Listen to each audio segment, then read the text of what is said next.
Dr. David Fawcett. I'm a licensed clinical social worker and sex therapist, and I do a lot of work in the area of addictions, particularly stimulant addiction, and especially in the LGBTQ population.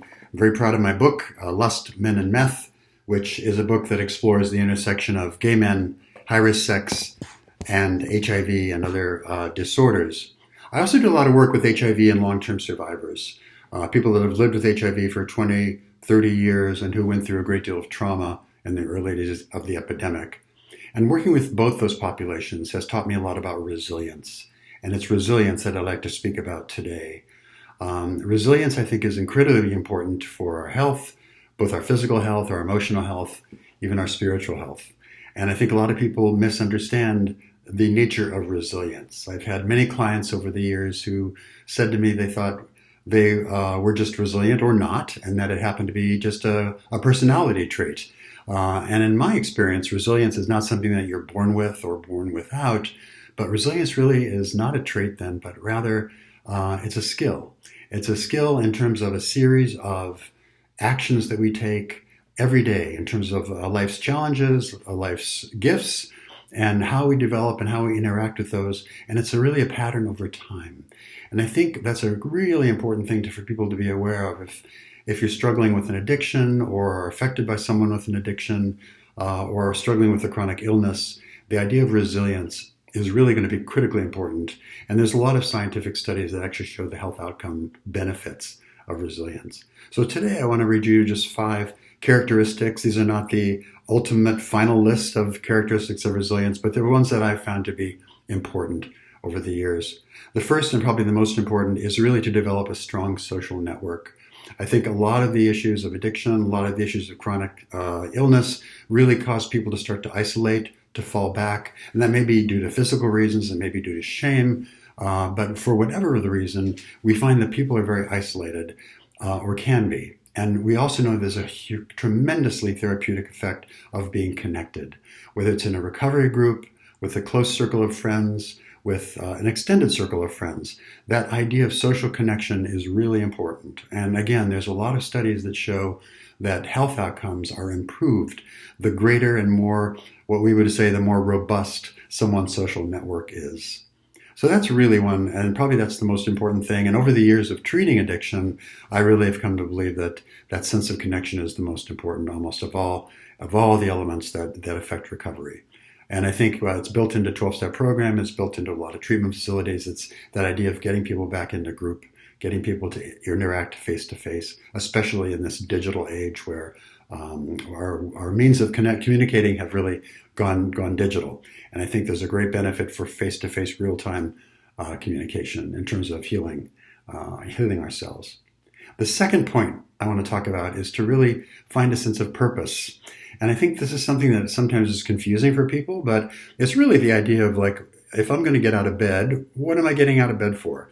What am I going to be doing today? Why am I here? And this is really a profound characteristic of long-term survivors of HIV, who many were told month to month, year after year, that they would be dead in several months or a year at the outside. Don't plan, go enjoy your life. Many ran up credit cards, many lost a lot of friends who did indeed die. Many have ongoing, persistent complications from the HIV, but what do? They are here. And I think for those people that didn't expect to be here, finding one's purpose can be confusing. And I think even for those that didn't, that assume they're healthy and are going to be on this great earth a long time, they often don't develop a sense of purpose. Like if I ask clients, what is your purpose? What's it about? Many people have a hard time saying that. And you don't have to have just one purpose. I think we can have multiple purposes in our lives. But I think it's important for the idea of resilience to look at why am I doing this? Why am I getting out of bed? What's it all about? And that's where I think some of the built-in factors of service and really connecting with others is tremendously beneficial, again, in terms of building our own resilience. We are looking at that, finding meaning. And I think meaning is something that lends depth and richness to life. And I think sometimes we can let that meaning fall away in our daily grind of getting up and feeding the animals and going to work and coming back and trying to cook meals and shop and pay bills. And all of a sudden in that daily swirl, sometimes we lose that sense of meaning. So I think that's the second one to really consider. The third one is to be optimistic. And I know that sounds kind of Pollyannish and simple, but I think the importance of looking, say, at the glass half full as opposed to the glass half empty is a really useful concept. And there's been a lot of neurological work that shows there's something called negativity bias, where over time we train our brains to kind of only see the bad stuff.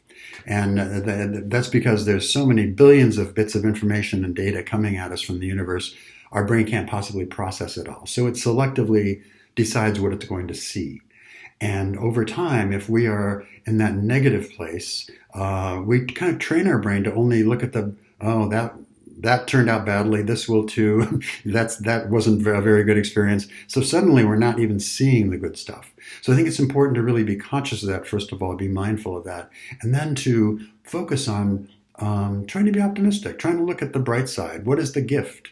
And I think even in addiction, even in chronic illness, which with all its trials and very serious complications and emotional devastation, I think many times people can find some meaning in it, some purpose. I know many long-term survivors of HIV who look at the HIV as a gift and something to be grateful for, and something that has caused them to be optimistic, which sounds very strange on its face. But when you think about people that have found meaning in their life, have found a purpose, have found a gift in order to be of service somehow and to live this life and make meaning of it. And I think that fuels this idea of optimism and finding the bright side. And again, I know that with difficult circumstances, that can be difficult. But I think in every circumstance, especially once we have a little bit of time to process it, there are probably some gifts in there. There's something to be at least thoughtful about in terms of an experience or a condition, such as addiction or chronic illness. The fourth one, this sounds also basic, but it's something I've found that people easily forget, is to nurture yourself. And by nurturing, I mean both not just your body, which is certainly important, but your mind, your emotions, even your spiritual self needs to be nurtured. And I think so often we kind of skip over taking care of ourselves, getting adequate sleep, eating well. It's stuff we all know we should do. And it's sometimes, at least with me, it's the kind of thing, well, maybe I'll go on that really healthy diet next week when my schedule's a little lighter and I'll be able to manage it more conveniently. And then next week becomes next month and it kind of drags on. So I think that idea of a daily practice of really taking care of oneself, getting adequate sleep, saying no sometimes to things, not so we're not overcommitted, not trying to people please, but really taking care of ourselves. Emotionally, I try to do mindfulness and meditation every day, which kind of, for me, cleanses out all the stuff that can start to circulate in my mind and really clutter up my thinking process. And so if I can kind of have a point where I can focus on that and release it, it's been very useful for me. And then also I think of a spiritual connection and a spiritual way of nurturing yourself is important. And by that, there's no one religious meaning to that. Spiritual can be a connection in a group. Spiritual can be intimacy with your partner. I find spiritual connection, that kind of, for me, it's a connection with kind of a higher plane of energy that is possible in all kinds of circumstances. And I do try to notice when that happens and really appreciate it. And that makes me kind of feel good all over. And I do feel that that contributes to my own resilience. And the fifth one and last one that I'll talk about today is gratitude.